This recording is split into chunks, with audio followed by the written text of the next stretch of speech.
The challenges that data and storage managers face today are frankly daunting. There's an ever-increasing need to support growing data volumes thanks to the impact of the web, social media, mobility, and both big and unstructured data. Operational processes have not caught up with recent technology innovations in many cases, so as IT service delivery becomes more agile, administrators are struggling to keep pace when using the same old inflexible processes. Budget constraints are always an issue too, of course, except for a lucky few, and this is compounded by the fact that many IT organizations tend to just throw more hardware at storage problems. To make matters worse, users now have an expectation of instant IT, thanks to virtual servers and cloud computing, technologies that have provided a higher, or at least more immediate and often self-service, level of service. The silver lining to these dark clouds threatening the storage ecosystem is that plenty of tools and methods exist that can remedy the problem. But that remedy will require that both vendors and users alike admit to the issues and embrace change before it's too late.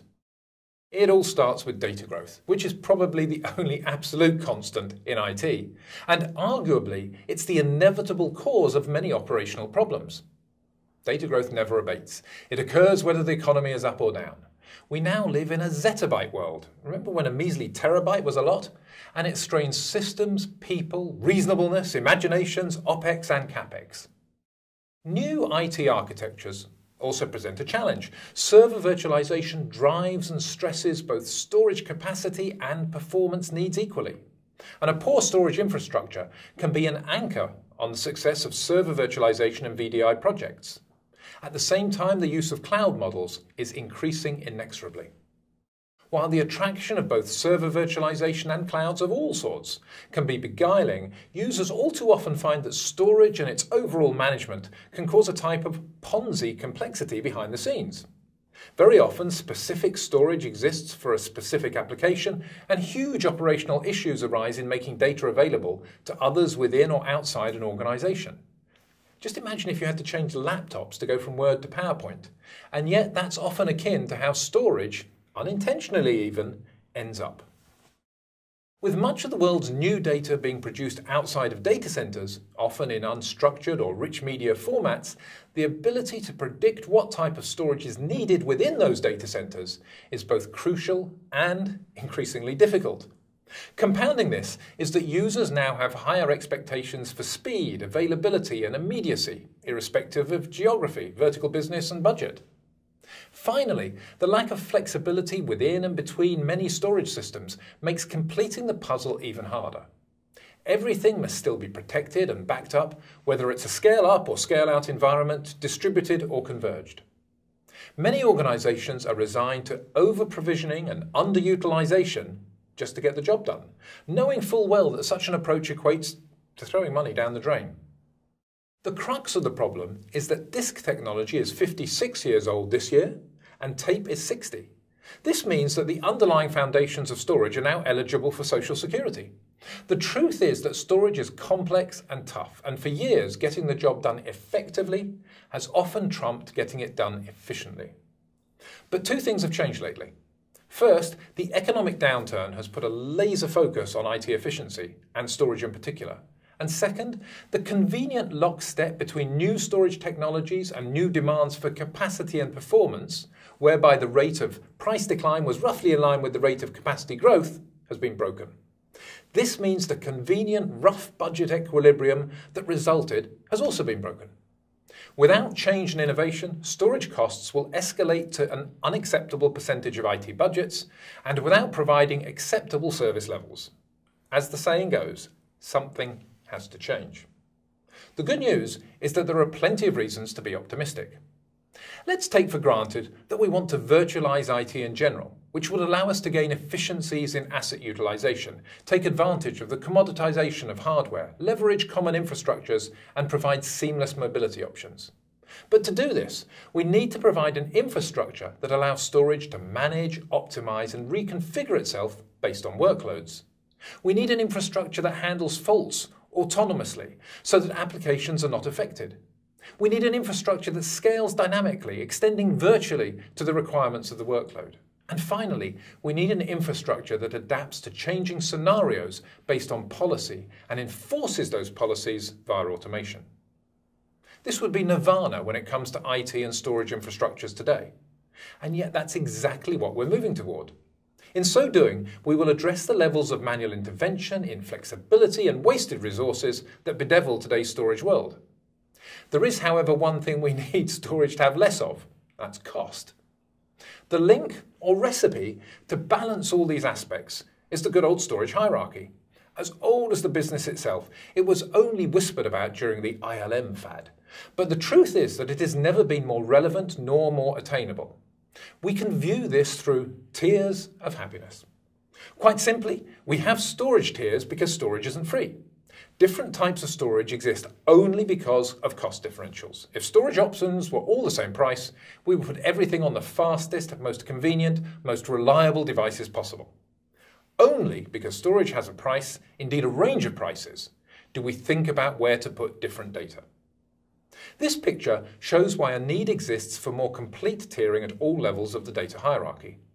The top image portrays the perfect story spun for decades, but the reality is better represented by the wedding cake diagram shown in the second picture, in which the steps from one storage tier to another are large and awkward, and usually represent migrations that are to be avoided at all costs. Over the years, we've added more gradations for active data in terms of differing types of disk drives, but the top and bottom layers of the data cake, solid-state disk and tape, have been essentially left alone. What the industry needs and is doing is to re-evaluate the uses of and extend additional layers in these places too. Once you add contemporary caching and tiering software, call it frosting in our analogy, what you end up with is a gradual smoothing of the layer cake from top to bottom so that it begins to look rather like the original vision we had decades ago. A real dynamic hierarchy, one to which we are now adding such technologies as deduplication, thin provisioning and compression that actually serve to shrink the pyramid for a given workload. The good news is that users don't have to wait for some artificial DNA-based storage or the next storage class memory technologies to appear.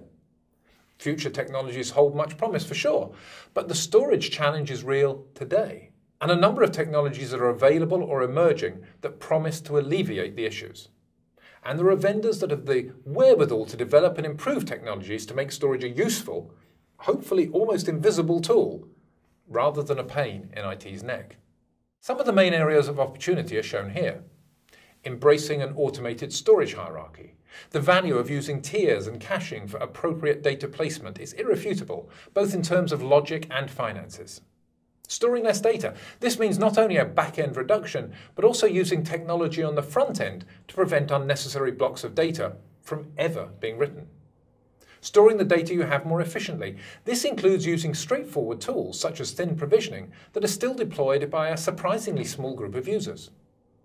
Unified storage platforms can also reduce the overall capacities needed by establishing pools of storage for better utilization and flexibility. And the use of sophisticated management tools can allow for efficient deletion of unnecessary data. Storage virtualization. This step can occur within devices and across platforms. The latter approach can be termed a storage hypervisor, and now the software-defined storage term is also gaining traction. And it's another method enabling users to deploy less actual storage to store the same amount of data, mainly via better utilization. And finally, automation and analytics.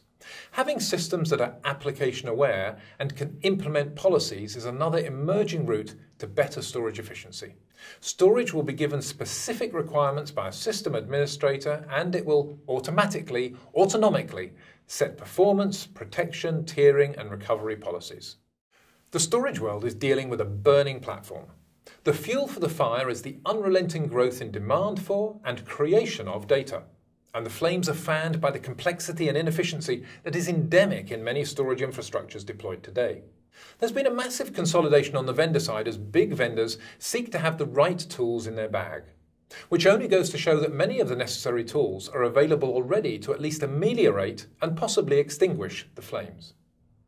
The situation needs users to be more aggressive in using what's available, and vendors to invest even more in the automated management of advanced storage functionality, so that storage can become a valuable, unseen foundation rather than an expensive frustration.